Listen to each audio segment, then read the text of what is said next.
Who says 30 can't be fun? The Columbus Square Bowling Palace is turning 30, and the fun has just begun. Come celebrate our birthday with us.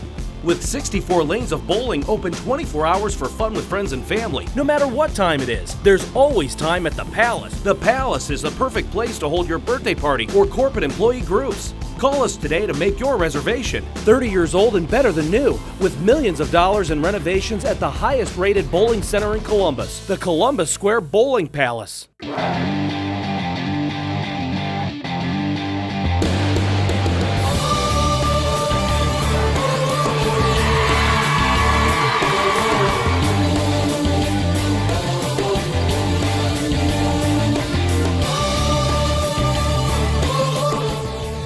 It gives to Irvin, and he has some room to run as he crosses the 30-yard line. Back to the original line of scrimmage. He's out to the 50. Another long run for Irvin. One man to beat. He's at the 30, 20, 15, 10, 5. Touchdown, Drew Irvin. He scores from his own 24-yard line. Drew Irvin goes 70 yards. The longest play Otterbeins had all year in their victory on Hall of Fame night, 19-7 over the Yellow Jackets of Baldwin-Wallace. Hello, and thanks for watching Cardinal Kickoff, your exclusive source for all things Otterbein football, only on OTV, brought to you by the Columbus Square Bowling Palace. I am David Kinder, joined in studio, Jon Bozeka. Jon, how you doing? David, it's great to be here, and it's great to be talking about an Otterbein victory this week. What a game that was on Saturday. It definitely was. I'll give them the credit, too. We predicted a loss last week. We did. And to our surprise, and I'm very happy to say, we were completely wrong about that. We were completely wrong. They went out there. It was an impressive performance from the opening quarter to the end. They just played really, really well, and, hey, they got the big W, and they did what they needed to, David. Yeah, and a big reason they got that W, Jon. Going into that game, 189 rushing yards through the first 4 games of the season. After that one, 265 total offensive rushing yards for the Otterbein Cardinals, and the majority of them from Drew Irvin, the fullback, who had 234 rushing yards in the game. He was 30 shy of the school record, Jon. What changed for Otterbein from so terrible at the rushing game through the first part of the season to Saturday, where they exploded for all the yards? Well, for one, the offensive line up front was blocking a lot better, David. They came out, and from the opening quarter, you could just sense that there was this better form of offensive blocking up front, and that he was going to have time to run, and they stayed with the same packages most of the day. They kept the same rushing packages, and they kept doing the same thing every day, and they kept things consistent, which last week when we talked about how Otterbein could lose, we talked the main thing that they needed to do to win and rush the ball effectively was stay consistent, David. And how about that formation we saw? We haven't seen it hardly all year. They come out not only in the straight I formation with Drew Irvin as the deep back and Chester Deaton getting involved in the offense. We haven't seen much as the in-between fullback. They also ran that pistol where Ben Sizemore in the shotgun, Irvin behind him, and Deaton standing to his left or right. It really gave the offense a completely different dynamic. Well, and the fun thing that I liked about it, David, is that you look at it and you go out there, and there were a couple times where they would run the option and they would have double tosses to it. I remember there was one play where Irvin got the toss, and then he tossed out to Hammond on the second toss, and it just kept Baldwin-Wallace wondering, well, who's going to get the football here? And the thing I love about that I formation, David, I love a good I formation. Because when it's run effectively, there is no more effective formation at rushing the football. And Otterbein was running counter plays, they were running draws, they were running everything, running over right and left tackle, and Baldwin-Wallace didn't know what was coming. How about the play towards the goal line? They had the ball on the 2-yard line, and they faked the give to Irvin, and Sizemore rolls out, and who's wide open? It's Chester Deaton for his first ever touchdown, wide open in the end zone. The play action completely surprised him. Yeah, it did, and I talked about it with Josh Overholzer on the call on radio, saying that you run that I formation enough, you start to sell that, and those linebackers bite up, and then it leaves that play wide open over the middle or off to the side. He just sold his block up there. He came up, he sold that block, rolled out into the end zone. It was wide open, and Sizemore doesn't even have to think about it. He can just drop back, make that throw. It's an easy touchdown. And there was hardly any pressure on Sizemore most of the day. He didn't have to make the big throws. He didn't statistically have to have a great game, but he still played very effective. 12 of 17, 126 yards passing, no interceptions, hasn't thrown an interception all year. Yeah. And, of course, the passing touchdown. Do you think, looking at this, going into the game, minus the injury to Brick Davis, is there still a quarterback battle on this team, or is it Sizemore's job officially? Well, we talked about it all last week, and we said there's a QB battle here, there's a QB battle there. But after this game, I truly think it affirms, David, that he's the senior, he's the leader, he knows what he has to do. As you said, not flashy by any means, but effective, and he got them the win. Yeah, he certainly did. So I imagine we're going to see Sizemore on Saturday, barring an injury. Yeah. He will be the quarterback. So let's take a look at some of the highlights now, brought to you by OTV's broadcast on the game Saturday. Picking up action late in the first quarter, out of the I formation, Sizemore hands off to Drew Irvin. He runs into the line, he lowers his shoulder pads, breaks a few tackles, and the big man is on his way. 69 yards later, he has an Otterbein first down and the longest play of the season for the Cardinals to that point. Very next play, Ben Sizemore fakes a pitch to Tyler Hammond, stumbles, but he's able to keep his balance and goes to the end zone, his first rushing touchdown of the year. However, a high snap and Alana Gaither would just have to fall on the extra point attempt, and the Baldwin-Wallace would respond. Josiah Holt takes the handoff and carries for a first down, his first game this year after coming back from injury. Then Michael Slack drops back to pass. Otterbein loses contain, and the elusive quarterback takes off. He's at the 10-5, and he's into the end zone for the touchdown to tie the game up. In the second quarter, Holt takes it again with Baldwin-Wallace driving, and he's able to go all the way down to the 10-yard line, but he's stripped of the ball. Otterbein recovers and stops a Baldwin-Wallace drive. Later on the Cardinal drive, facing a huge third down, Sizemore keeps it himself, and he's able to stumble for the first down.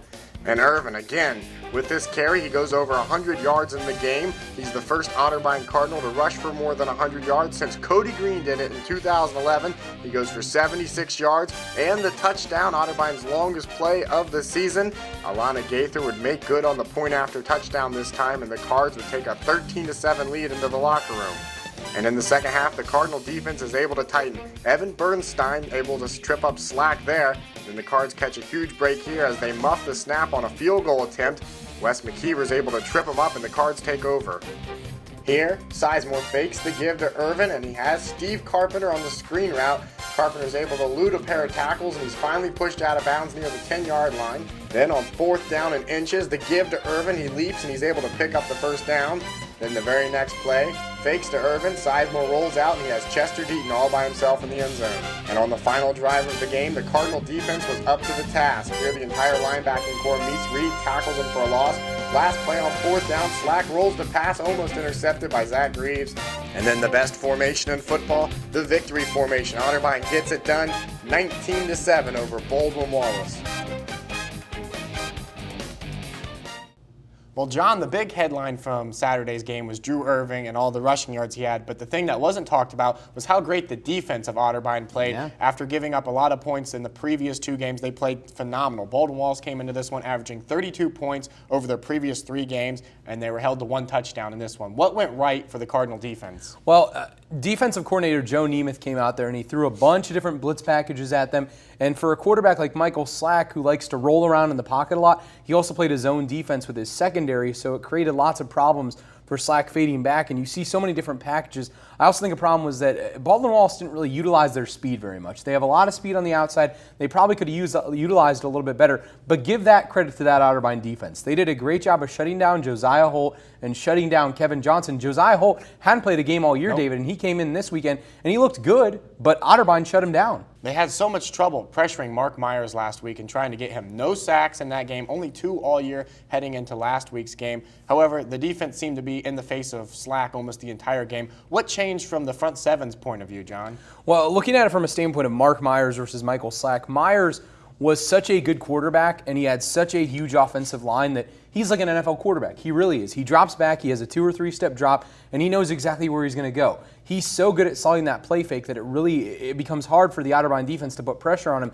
This week with Slack running around and everything, it was easy to put pressure on him because you could just chase him wherever he went. And Otterbein with that front 7 is very quick. They were last year and they are this year. Austin Jones was very impressive in particular this week. If I had a game MVP, I'd actually give it to Austin Jones because he made so many great plays defensively and really shut down Michael Slack. Over Drew Irvin? Yeah, defensively. Defensively, okay. Defensively, I often forget about how great Drew Irvin's performance was because it's like you just don't expect it. Right. And he did so well. But yeah, if I had a defensive MVP, I'd say Austin Jones, being a freshman, was just phenomenal. Just a freshman, so 3 more years of greatness expected out of him. Well, after the game, our own Jordan Brown had a chance to catch up with Coach Daup and talk to him about the team's performance.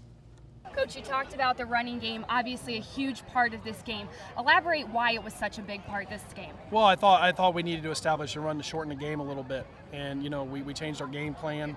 And I told them all week, if they do the little things, we'll be able to run the football. Otterbein's been known not to be able to run the football, a throwing team. And I felt this week we could run the football. And, I'm anxious to see how many yards we went for. But I'm very proud of the O-line and the way we ran the ball and the backs running hard. And I thought it was just a big integral part of the game. You talked about grind week. Yeah. What is grind week? Grind week is, I bring the staff in at 5:30 in the morning. We work for an hour and a half, and then we bring the players in at 7 a.m. for film study, and I think it really helped. And then, we meet with them again, and then we go to practice. So we're grinding the staff, just long hours, preparing a little bit differently, and it really paid off. What does this win, especially at home, mean to the team? Well, I think it's a springboard. I mean, that's a good football team. They're preseason ranked in the top 25, and we've lost to two very good teams. And I thought, this will springboard us in, hopefully give us our confidence back. Good luck next week, Coach. Thank you. Thank you very much. We appreciate Coach Dowd for taking time out and talking to us after the game. And now we're going to go look at some of the plays that went right and some of the plays that went wrong for Otterbein Saturday with a segment we call Under Further Review with Jon Bozeka. After further review. All right, so first play here on further review. Fake handoff to Irvin, sells linebackers down for Sizemore. He rolls out to the right. Deaton also up on line, who catches the touchdown pass, sells a block at the line. Then he rolls off of that fake block, and he's wide open in the end zone for Sizemore. Second play on further review, it's the option that Sizemore ran to score the first touchdown. He fakes the toss to Tyler Hammond. This defensive lineman bites down, and a hole opens up in the middle of the line, and, well, a Mack truck could have gone through that line, and Sizemore rushes right into the end zone. It's an easy 6 points for the QB. So, final play here on further review. Slack steps up, sees that nobody's open. The Otterbein defense is in a zone, and as it was, all of the Baldwin-Wallace wide receivers were running downfield routes. So Slack is able to tuck this ball away, and he gets a key block at the end here from his wide receiver in Reed, and he rushes into the far corner of the end zone. That would be the only time the Yellow Jackets score. Coach Dowd talking to his players after the game. Well, now we're going to step away and take a word from our sponsor. When we come back, we'll discuss the Muskingum offense and defense and what Otterbein needs to do Saturday to get the victory. Still up? Can't sleep? Looking for something to do? Come to a place where the fun never sleeps. Columbus Square Bowling Palace. It's been the premier bowling destination in Central Ohio for 30 years. With 64 lanes of bowling open 24 hours, no matter what time it is. There's always time at the Palace for fun with friends and family. Join the Night Owl regulars at Columbus Square Bowling Palace, where the fun never sleeps.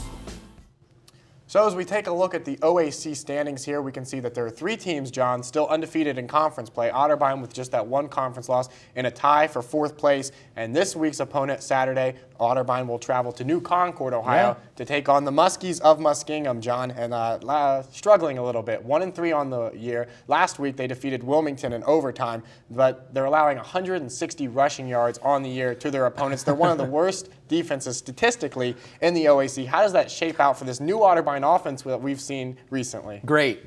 I mean, that can all be summed up in one word, David. It shapes up great. If you're head coach Tim Dowd at this point, you're salivating at this game.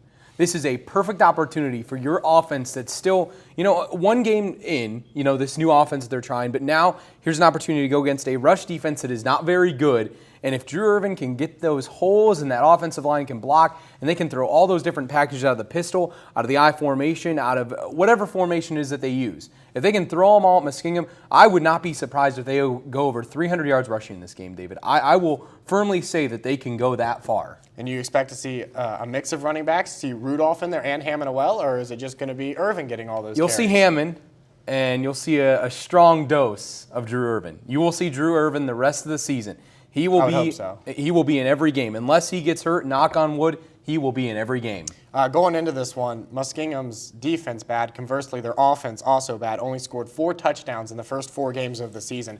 What should we see out of the Otterbein defense, especially the front seven with the blitz packages and the coverage from the secondary? Well, I remember last year they started off the game with Alex Meredith, a quarterback from Kent and Glen Oak. And I'm not sure if he's still there this year. I think he was a junior last year, so you should see him again this year. But from what I remember is that he's a quarterback who, he has a nice arm. He can make some nice throws here and there, but he also likes to scramble around. So kind of the same deal as last week. Bring a lot of blitz packages and play zone defense in the secondary, and probably not up to the standard of some of the other OAC quarterbacks. So if you confuse them most of the day, it should be a good day for Otterbein's defense too, considering they did hold Baldwin-Wallace to just one score last week. Last year against Muskingum, under the lights of Memorial Stadium, it was the first time Ben Sizemore had started a game, and we saw his very first pass completion in that game was the 28-yard touchdown pass to Trey Fairchild, which has kind of become a legendary call in OTV history. He finished the day 201 yards, 3 passing touchdowns. By far, I would say his best passing performance last year as a junior. This year as a senior, do you expect to see a big day out of the senior gunslinger? Well, yes and no. With this new offense, with the rushing with mainly going with the rushing attack and being very aggressive from that standpoint offensively, going more 75-25 rushing now, yeah, he'll have a big day because there will be holes in that secondary from Muskingum, but at the same time, he'll have an effective day like he did against Baldwin-Wallace. He'll be effective. He might throw a touchdown pass. He might throw 2, but he's not going to have that standout day where everybody says that's his first start. That's a phenomenal game. He got them a big win under the lights. It's going to be an effective performance, and hey, he'll probably get them to victory because Muskingum is not a good team. And the less he has to pass is probably better for Otterbein because that means the rushing game is doing what they have to. It is. Well, now we're going to step back 100 years, John, and we're going to take a look back at one of the greatest athletes in Otterbein football history in a segment we call Football Flashback.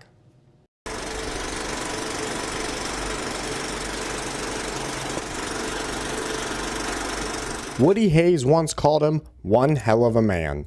Charles Chuck Campbell was one of the most talented athletes in Otterbein history, lettering in 4 sports.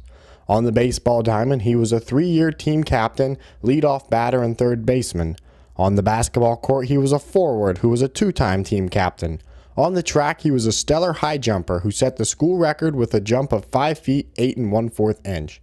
And on the football field, he was an end and a fullback who in 1914 drop-kicked a field goal from a difficult angle to give the Tanner Cardinal a 3-0 victory over the University of Cincinnati. Campbell also served as president of the O Club and class vice president. He went into a football coaching career until the war broke out in Europe and he enlisted.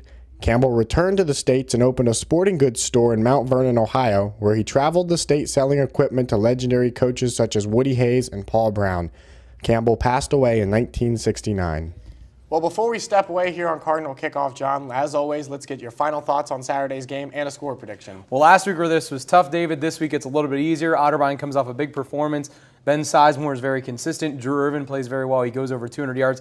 I expect to see a lot of the same this week. Muskingum, not even as good a team as Baldwin-Wallace. We'll be down there, so that will have a little bit of effect being away and being on the road in New Concord. So I will pick Otterbein in this one, 28-14. Defense will probably come through at times too, and expect to see that rushing attack strong and better than last week. I'm going to say that it's going to be a much more defensive-oriented game, and it's a low-scoring game. But I'm going to say Otterbein wins this one 21-10. I'm going to say Sizemore plays effective, and we see a good dose of a couple different running backs, and Otterbein explodes for almost 200 yards rushing in the game. And I'm going to predict a defensive touchdown in this game as well, John. All right. So if you can't make it to Muskingum to watch the game on Saturday, remember you can listen on WOBN. Our own Josh Overholzer and Jacob Bark will have the call with kickoff scheduled for around 1:30. We'd like to thank you for watching Cardinal Kickoff here on OTV. It's brought to you by the Columbus Square Bowling Palace. For my co-producer Aaron Reinhart, I'm David Kinder, along with Jon Bozeka. Thanks for watching, and go Cards!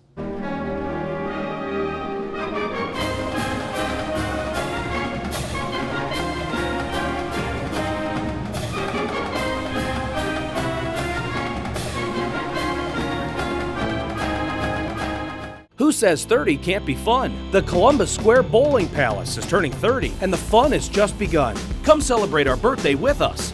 With 64 lanes of bowling open 24 hours for fun with friends and family, no matter what time it is, there's always time at the Palace. The Palace is the perfect place to hold your birthday party or corporate employee groups. Call us today to make your reservation. 30 years old and better than new, with millions of dollars in renovations at the highest rated bowling center in Columbus, the Columbus Square Bowling Palace.